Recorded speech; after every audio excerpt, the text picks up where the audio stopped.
I really appreciate all of you coming today. The title of this meeting is The Future of Latinos in the United States. It really should be the future of the United States, period, because the future of the Latino community is the future of the United States. By 2050, 30%, or almost fully 1/3 of all Americans, will have some form of Hispanic heritage. Everybody seems to talk about the sleeping giant, the Latino community, particularly as elections come around. But it's no longer sleeping. It's wide awake.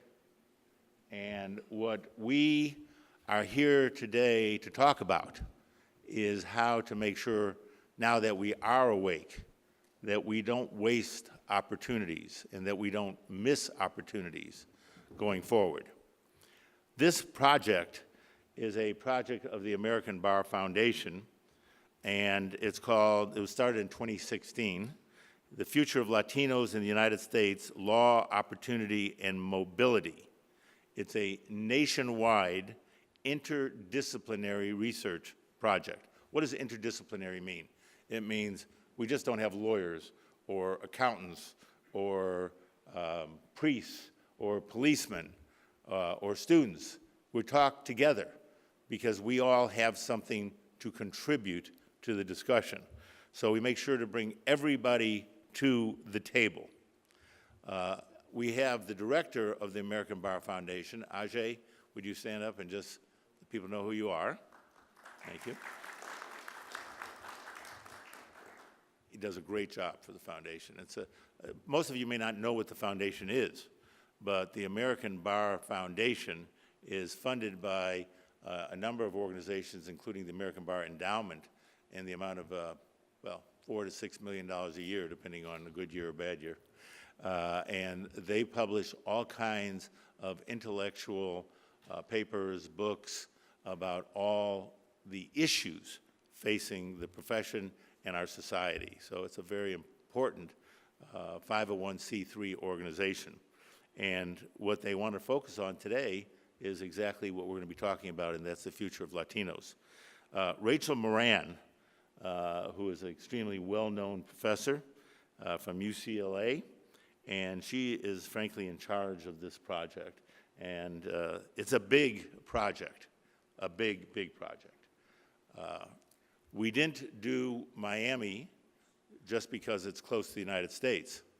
We did Miami because it's part of programs that we are doing around the country. We've already been to Northwestern. We will be at Stanford, at Yale. We are conducting summits after we have these roundtables to gather together all the information that we're learning and then putting an action plan in place. Our goals is to identify the mistakes we cannot afford to make, as well as opportunities we can't afford to miss. Really appreciate all of you being here today. I hope you will actively participate in our discussion today, and more importantly, not just today. I think you will find when you go home after listening to some fabulous speakers that your mind is going to start to percolate a little bit about what other things we can do. So this is the beginning of a conversation, not the end of a conversation. That conversation cannot begin with anybody better to start it than Dr. Eduardo Padron. Dr. Padron is not only a personal hero, a national hero, a local hero. He is Mr. Education in the United States. Now, what I found out, and I have known Dr. Padron for a long, long time, he actually is a native Miamian. People don't realize that. He came in 1961 on July 21st from Cuba. I came on July 23rd. Now, I say he's a native Miamian, because the definition of a native Miamian is the person who gets off the plane before you. So he got off the plane 2 days before me. And therefore, I've always known that he is well ahead of anything I'm doing, at least by 2 days and usually by 2 centuries. This issue of where the Latinos will end up in the United States is extremely important to me on a very personal level. When I came in '61, my mother actually worked in the Freedom Tower, and I remember in '61 I went to school, high school, and then started in junior high school. But the main thing is that if you were Hispanic in '61, you didn't want anybody to know anything about you. You didn't talk. You wanted to be under the radar screen. A little different today. I think today it's well known the importance of the Hispanic community. Miami in '61 was a sleepy, southern, and I will say this advisedly, bigoted town. And because of the migration of the Hispanics to Miami, this has become a great international city. And we will be a great country, and we are a great country, but we can only continue to be a great country by incorporating what Hispanics and other immigrants bring to this country. On a personal level, again, I remember when I left Cuba, and I was talking to my grandfather, and my grandfather, I looked at him, and he was obviously pretty upset. Castro had just come in, taken all the businesses he'd worked his entire life to establish, and was leaving with the shirt on his back. And I said, "How do you feel, Grandpa?" He says, "I feel horrible, but I feel good about one thing." I said, "How could you feel good about anything?" And he said, I've been an immigrant twice in my life. He had come from Russia to Cuba and had been warmly welcomed and had been very successful. But he was leaving again. And he said, "I have been an immigrant twice in my life. But I know that I will never be an immigrant again. Because if the United States falls, there'll be no place to go." And if there's one takeaway message from all that we're doing, is it's up to each of us to make sure that the United States stays strong and that we do our part in making sure that the future is a bright one for immigrants and people who were born here hundreds of years ago. We're in this together, but we need to work together. And that's what we're going to do today.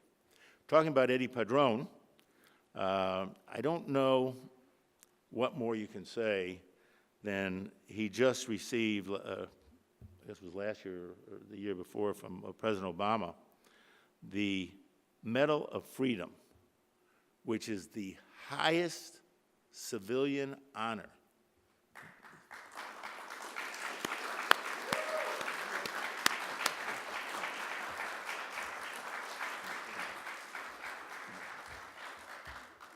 That can be given to anyone, and there's nobody who deserves it more.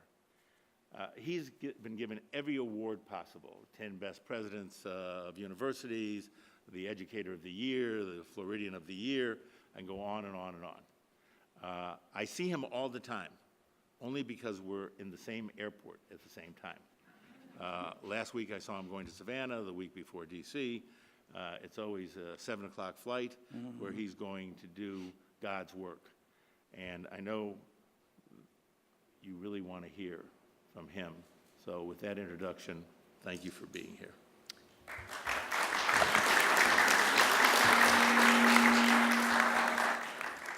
Thank you, Steve, and good morning, everyone. I'm very proud to be here this morning. First of all, because my dear friend Steve Sack is here, and he's always been an inspiration to me. Someone who not only have never forgotten his roots, but someone who has spent a lot of time through the years in making sure that the door of opportunity is open to everyone. And we have a lot in common in that we try to pursue opportunity everywhere for others that perhaps are not as fortunate as we are. I want to commend the American Bar Foundation and Steve for putting this program together. And I'm glad to know that this is taking place around the country because we should make sure that we never forget the role that those of us who have been fortunate to get to the places where we are always take care of those that are coming up. And I think the title of this is very timely, especially now, when so much argument and so much controversy have come to the forefront in terms of the role of immigrants in a nation of immigrants. So this is something that I feel will do a lot of good and will provide a lot of opportunities for leaders of our communities to come together and really reflect on what is our role and what is our duty. I like the fact that it talks about law, but it also talks about opportunity and also responsibility. Because I think with citizenship, not only we get certain privileges, but we have responsibilities. And that's what we're doing here today. We're fulfilling our responsibility to make sure that we guarantee the same rights that we have enjoyed to other people. I want to thank the organizers for selecting Miami-Dade College to do this. You could have gone to other many wonderful institutions in this community. But I think selecting Miami-Dade College sends a very important message because this institution was created as an incubator of inclusion. This is a place that has become the great equalizer in our community. This is a place that, through the open door, has welcomed everyone, has given everyone an opportunity. Over 2 million people, actually 2.3 million people, have been admitted to this institution. And it's a place where Hispanics especially have found that open door to opportunity, which is so important. In the 21st century knowledge economy, more than any other time in the history of this country, we know that post-secondary education, that a post-secondary credential, it is extremely important to succeed and to be able to navigate this new economy. That social and economic mobility, more than ever, depend on our ability to educate our people.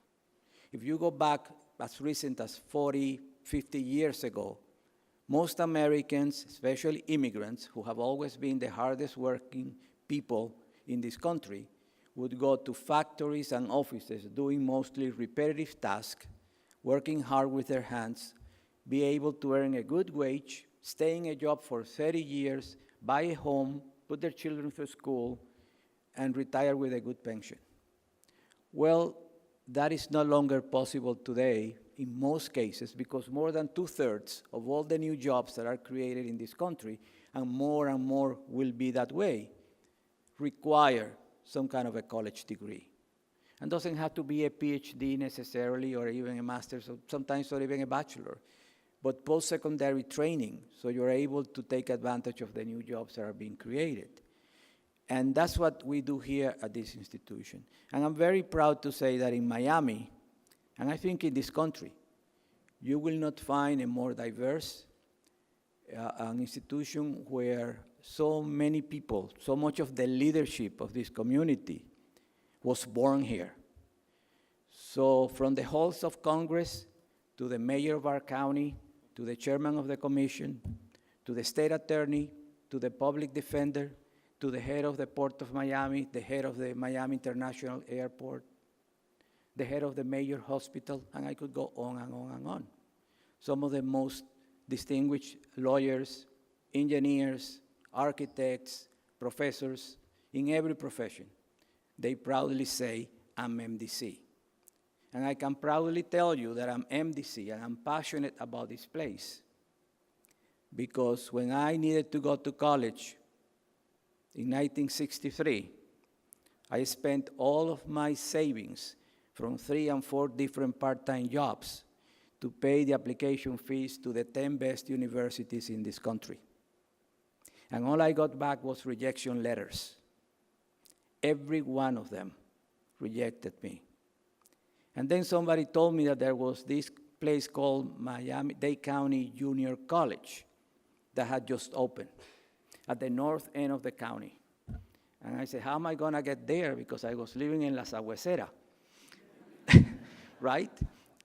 And I said, how am I going to get there? So it took me 3 buses to get there. But that place, from day one, the minute I stepped into that place, the North Campus of Dade County Junior College, it changed my life. I was given every opportunity to thrive.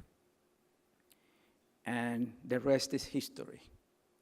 But it had not been because of this institution that wouldn't happen. So we need more institutions like this throughout this country. We need places that understand that that talent is universal. What's not universal is opportunity. And when you give people the opportunity to harness their full potential, that's when we win. That's when we all win. So I have to tell you that, so to end that part of the presentation, the revenge, if you want to call it, that's how my friends call it, is the fact that those same institutions have come back one by one to give me honorary doctorates. The same ones that did not approve me.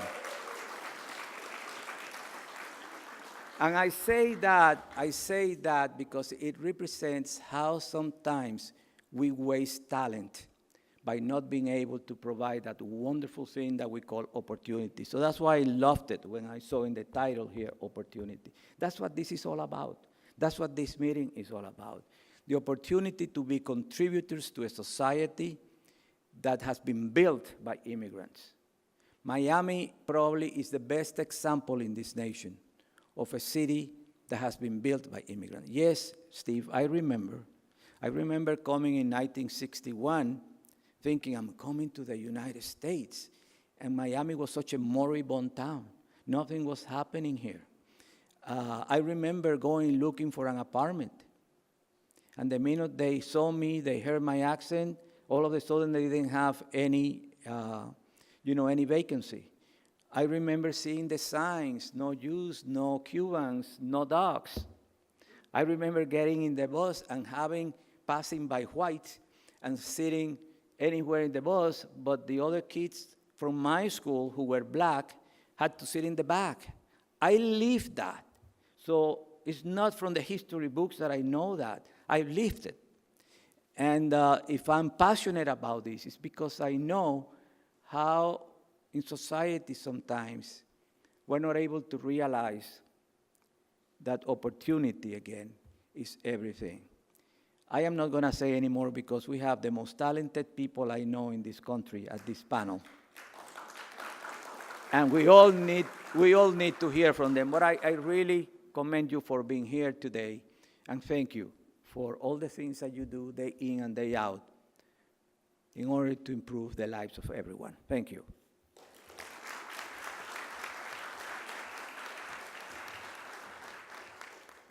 What a great example